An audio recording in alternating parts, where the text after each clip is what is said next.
केंद्रीय मंत्रिपरिषद के विस्तार की संभावनाओं और चल रही अटकलों के बीच बिहार के मुख्यमंत्री नीतीश कुमार दिल्ली पहुंच गए हैं। नीतीश कुमार के दिल्ली जाने के कार्यक्रम के साथ ही अटकलों का बाजार गर्म हो चुका था कि वे प्रधानमंत्री नरेंद्र मोदी और अन्य शीर्ष नेताओं से मिलेंगे। साथ ही चर्चा थी कि ये बैठकें जेडीयू के केंद्रीय कैबिनेट में शामिल होने को लेकर होंगी। हालांकि दिल्ली पहुंचे नीतीश कुमार ने इन सभी अटकलों और चर्चाओं पर विराम लगाते हुए कहा कि वे तो यहाँ पर अपनी आंख के इलाज के लिए आए हैं। उन्होंने कहा कि प्रधानमंत्री से मुलाकात की कोई बात ही नहीं है। साथ ही उन्होंने ये साफ किया कि कैबिनेट मीटिंग में शामिल होने जैसी भी कोई बात नहीं है। नीतीश कुमार ने इस दौरान कहा कि हम लोग बिहार में अपना काम कर रहे हैं। साथ ही उन्होंने कहा कि हम साथ में हैं और किसी भी तरह का कोई विवाद नहीं है। हालांकि इससे पहले भी जदयू की ओर से यही कहा जा रहा था कि सीएम नीतीश की इस यात्रा का मंत्रिपरिषद के विस्तार से कोई लेना देना नहीं है। मुंगेर से जदयू के सांसद व पार्टी के कद्दावर नेता ललन सिंह ने स्पष्ट तौर पर कहा था कि नीतीश कुमार की इस यात्रा का केंद्रीय मंत्रिमंडल विस्तार से कोई लेना देना नहीं है। उन्होंने यह भी बताया कि नीतीश कुमार दिल्ली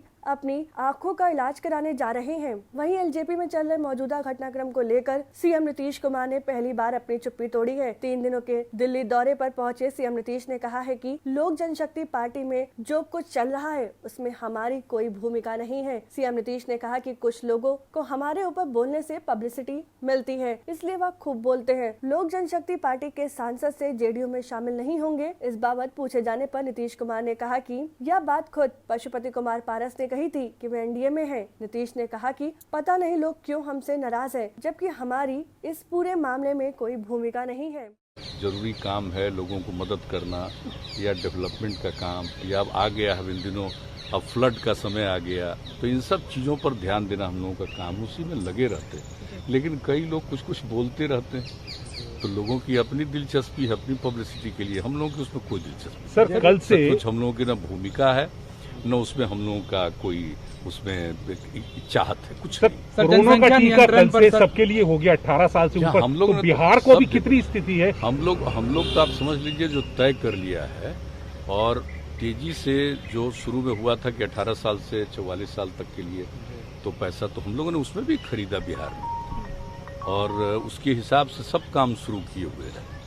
और अब तो आदरणीय प्रधानमंत्री जी ने कह दिया कि अब केंद्र सरकार ही देगी, तो वो चलेगा, और कल से भी उसका काम शुरुआत हो गया।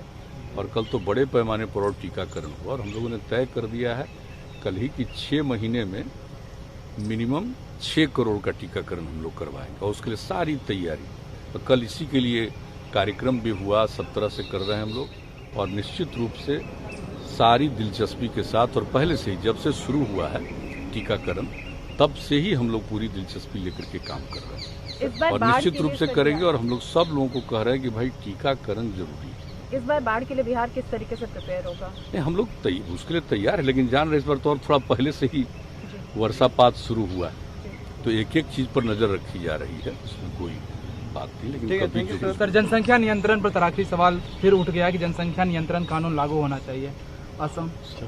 Thank you sir. Okay sir, बहुत शुक्रिया सर, बहुत धन्यवाद। Thank you. लोग तो जनसंख्या नियंत्रण की बात कर रहे हैं, और हम लोग तो जनसंख्या के लिए जो काम कर रहे हैं, आपको पता है ना कि हम लोगों ने जो किया है, मेरे मन में यूरेका की भावना आई, जो दिल कराए सर्वे, और उसी में पता चला। अगर आपको हमारा वीडियो पसंद आया हो तो इसे लाइक करें, सब्सक्राइब करें और साथ ही बेल आइकन दबाना ना भूलें।